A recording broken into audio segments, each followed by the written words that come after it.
கரூர் சம்பவம் உண்மையாகவே இந்த மரண ஓலம் அப்படிங்கிற விஷயம் மிகப்பெரிய ஒரு வேதனை, ஒரு வலி சம்பந்தப்பட்ட அந்த குடும்பத்தாருக்கு மட்டும் கிடையாது. இதை பார்க்கக்கூடிய ஒவ்வொருத்தருடைய நெஞ்சியுமே உழுக்கிற வகையில் தான் இருந்துக்கிட்டு இருக்கு.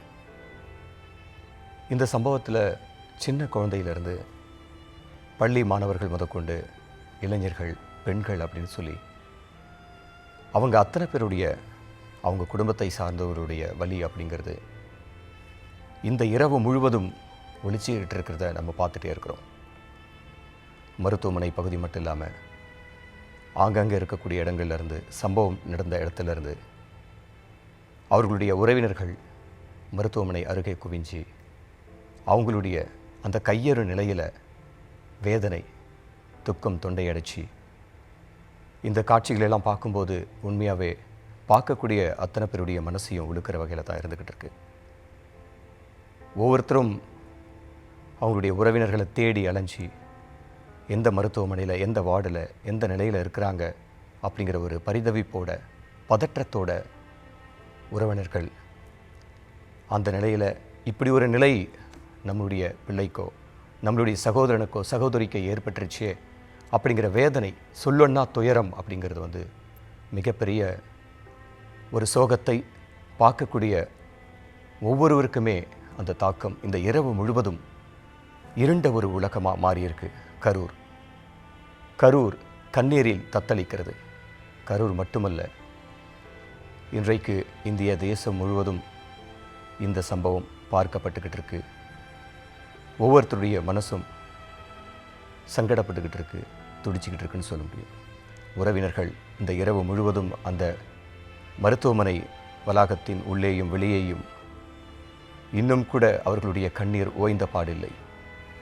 என் மகனை பார்க்க முடியாதா, என் குழந்தையை பார்க்க முடியாதா, ஐயோ இப்படி நடந்து விட்டதே, நாங்கள் எதிர்பார்க்கவில்லையே, அப்படி பல அவர்களுடைய புலம்பல்கள், ஆற்றாமை, தொண்டையை அடைக்கும் அந்த ஆற்றாமை, கண்ணீர், அழுகை, தாய்மார்களுடைய வேதனை, பிள்ளையை பெற்றெடுத்த ஒவ்வொரு தாய்மார்களுடைய வேதனை என்பது நிச்சயம் அது ஆற்றுப்படுத்த முடியாத ஒன்றாக இருக்கிறது. அந்த காட்சிகளை பார்க்கும்போது இளைஞர்கள் முதல் கொண்டு இதில் சில பேர் இருந்திருக்கிறார்கள். அந்த நிலையில் உறவினர்கள் அங்கே இன்னும் கூட அந்த இடத்தை விட்டு அகலாமல் காத்து கொண்டிருக்கிறார்கள். கண்ணீர் ஓய்ந்த பாடில்லை. என்ன செய்யமோ, இனி எப்படி இருப்போமோ அப்படிங்கிற மாதிரியான அவங்களுடைய மனநிலை. ஒரு பக்கம் அடுத்த நிலைக்கு என்ன, இன்னும் இருப்பவர்களுடைய நிலை எப்படியாக இருக்க போகிறது, எந்த நிலையில் மருத்துவம் பார்த்து வருகிறார்கள் அப்படிங்கிற ஒரு பதற்றத்தோடவே அங்கே பார்த்து வருகிறார்கள். ஒரு பக்கம் முதல்வர் அவர்கள் சென்றிருக்கிறார்கள். அந்த காட்சியையும் நாம் பார்த்து வருகிறோம். இது தமிழ்நாட்டை உலுக்கிய மிகப்பெரிய ஒரு சம்பவம். அதுவும் கரூரில் இந்த இரவு முழுவதும் யாரையும் தூங்க விடாமல் செய்து கொண்டிருக்கக்கூடிய ஒரு சம்பவம். அந்த காட்சிகள்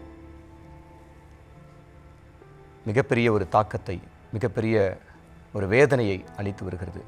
அந்த தாய் தன்னுடைய உறவுகளை பார்த்து சொல்லி சொல்லி அழுகின்ற காட்சி.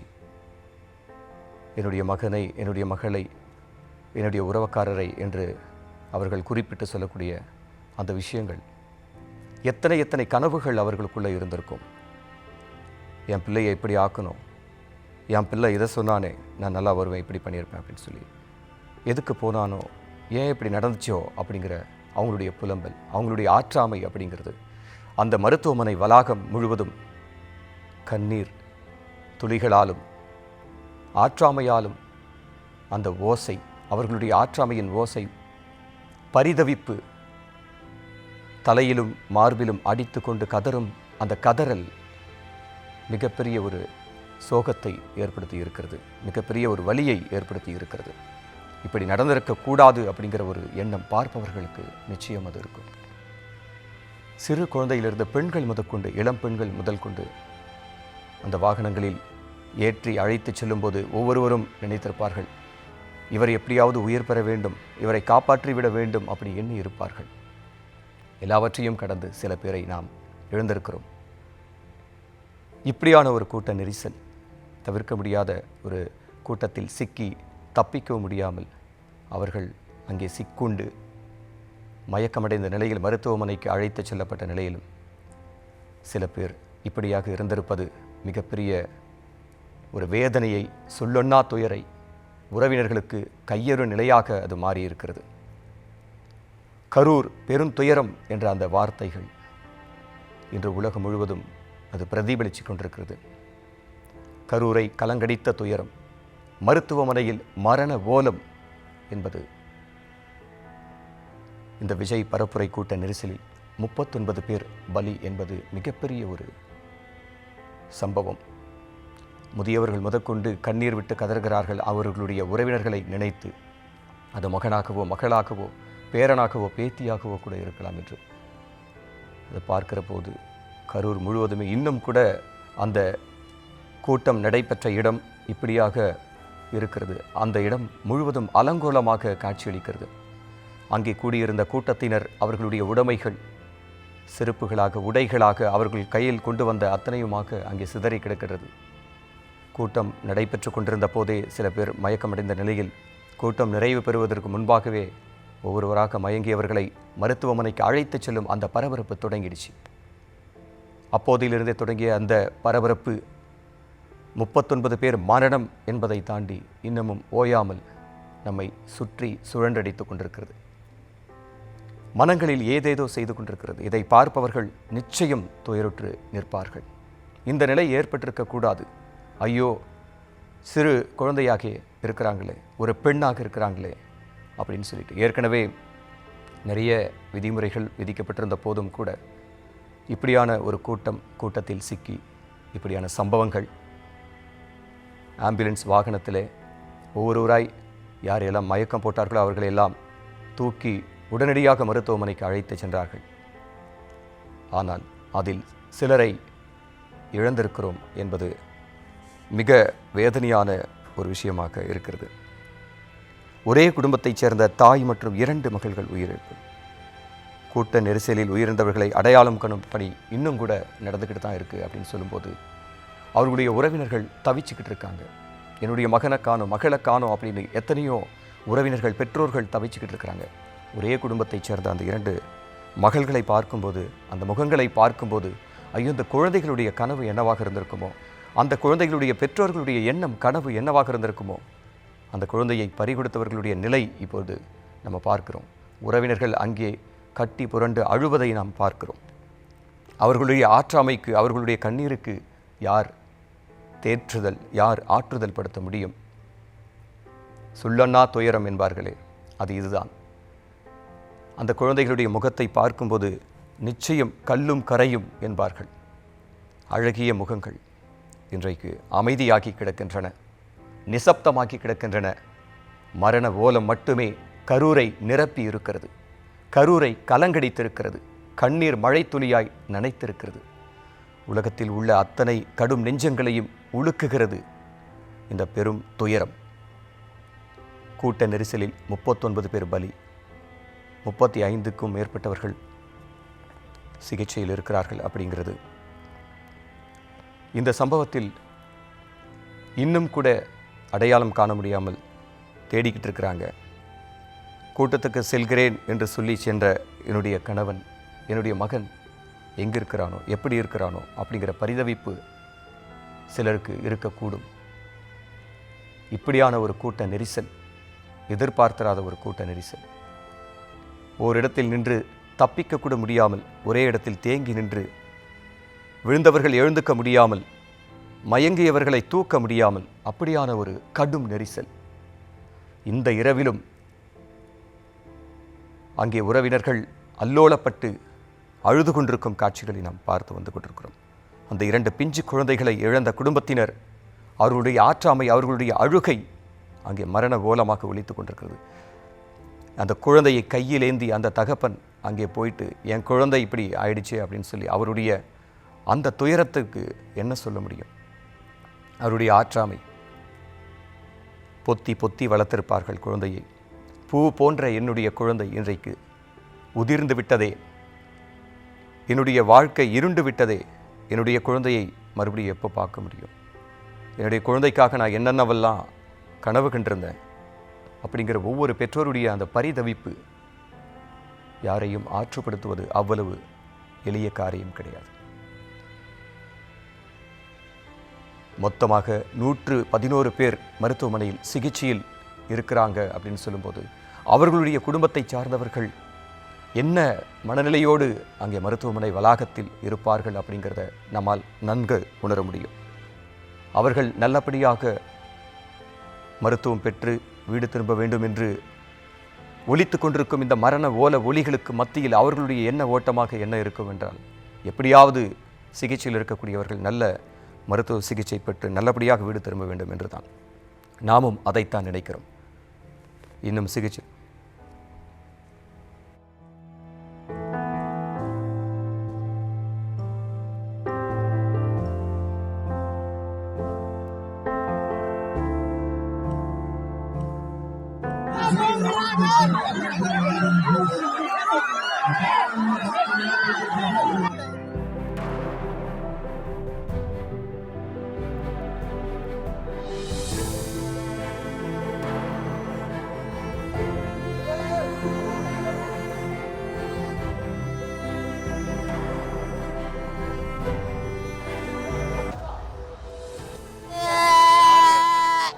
ஒரு பையன் கதையை முடிச்சு பிள்ளை பத்த 8 வயசு மாசமா இருக்கிற 8 மாசம்.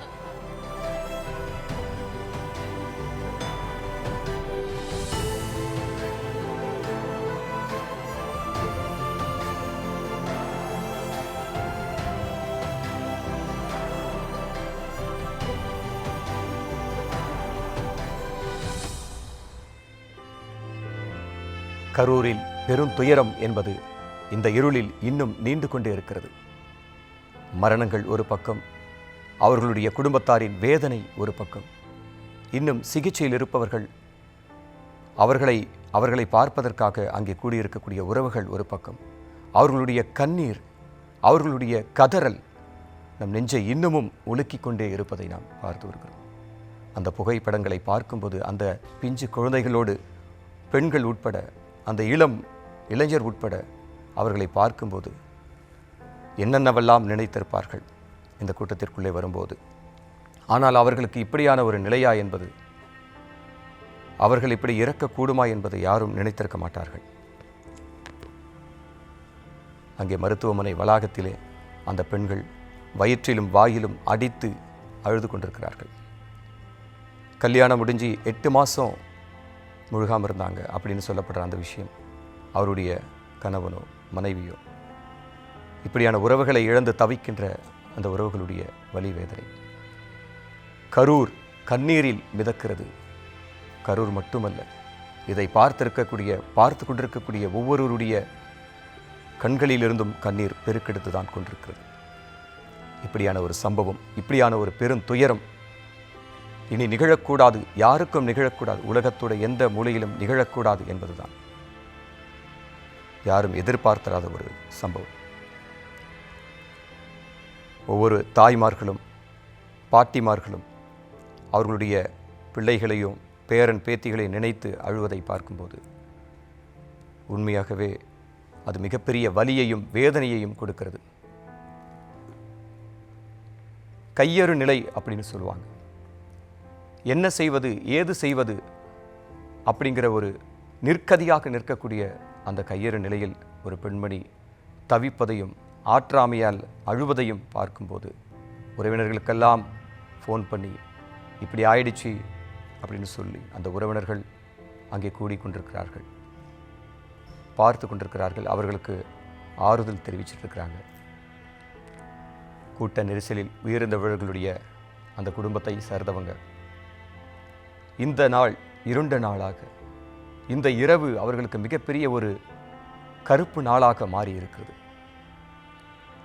39 பேர் பலி, 35 பேர் அடையாளம் காணப்பட்டிருக்கிறாங்க. அதிகபட்சமாக கரூர் மாவட்டத்தைச் சேர்ந்தவர்கள் 28 பேர் உயிரிழக்க அந்த ஒரு செய்தி. ஒரே மாவட்டத்தைச் சேர்ந்த 28 பேர். இந்த மரணங்கள் சின்ன குழந்தையிலிருந்து இளம் பெண்கள், ஆண்கள், இளைஞர்கள் முதற்கொண்டு அனைத்து தரப்பட்ட வயதிலுமே கலந்தவர்கள் இறந்திருக்கிறார்கள். தமிழ்நாட்டு மக்களிடையே மிகப்பெரிய ஒரு வலியை ஏற்படுத்தியிருக்கிற ஒரு சம்பவம். தமிழ்நாடு மட்டுமல்லாமல் இந்திய தேசம் முழுவதுமே இதை உன்னிப்பாக கவனித்து வந்து கொண்டிருக்கிறார்கள். இப்படியான ஒரு சம்பவம் தமிழ்நாட்டில் நிகழ்ந்திருக்கிறது. இவ்வளவு பேர் பலியாகி இருக்கிறார்கள். அதை பார்க்கின்ற போது நெஞ்சம் கணக்கிறது, இதயம் துடிக்கிறது என்று பார்த்து வருகிறார்கள். அவர்களை ஆற்றுப்படுத்துவதற்காக உறவினர்கள் தண்ணீரை கொடுத்து ஆற்றினாலும் என்னுடைய கண்ணீர் நிற்காது என்றுதான் அந்த தாய் அழுது கொண்டு இருக்கிறார். இப்படி ஒரு சம்பவம் நமக்கு தெரிந்தவர்களுக்கோ நமக்கோ நிகழ்ந்தால் எப்படி இருக்கும் என்பது மாதிரியான ஒரு தாக்கத்தை, மிகப்பெரிய ஒரு தாக்கத்தை பார்ப்பவர்கள் ஒவ்வொருவருக்கும் இது ஏற்படுத்தி இருக்கிறது. அந்த குழந்தைகளை பார்க்கும்போது நிச்சயமாகவே சொல்லுண்ணா துயரம் தொண்டையை அடைக்கிறது, துக்கத்தை அடைக்கிறது. அழகான அந்த முகங்கள், பிஞ்சு முகங்கள். அந்த கூட்டத்திற்கு ஏன் போனார்களோ, ஏன் இப்படி ஆச்சோ அப்படிங்கிற ஒரு பரிதவிப்பு உள்ளபடியே நெஞ்சிலும் மார்பிலும் தலையிலும் அடித்து கொண்டு அழுகின்ற அந்த அவல நிலை. மருத்துவமனை வளாகம் முழுவதும் இன்னமும் இந்த இருளில் அந்த மருத்துவமனை வளாகம் கண்ணீர் துளிகளால் தத்தளித்து கொண்டிருக்கு. உறவினர்கள் பரிதவிப்போடு ஆற்றாமையோடு அழுது புரண்டு கொண்டிருக்கிறார்கள். சிகிச்சையில் உள்ளவர்கள் நல்லபடியாக ஆரோக்கியத்தோடு அவர்கள் வீடு திரும்ப வேண்டும் என்று எண்ணி வேண்டுதல் வைக்கிறார்கள். அவர்களும் கலங்கி நிற்கிறார்கள். இது ஒவ்வொருவரையும், தமிழ்நாட்டில் உள்ள அத்தனை கோடி மக்களையும் ஒவ்வொருவரையும் உலுக்கிய சம்பவம். இந்த இருளிலும் ஓயாமல் தொலைக்காட்சிகளில் பார்த்து, ஐயோ அந்த குழந்தைக்கு இப்படி ஆயிடுச்சு, ஐயோ அந்த பெண்ணுக்கு இப்படி ஆயிடுச்சு அப்படின்னு ஒவ்வொருவரும் பார்த்துக்கிட்டு இருக்காங்க.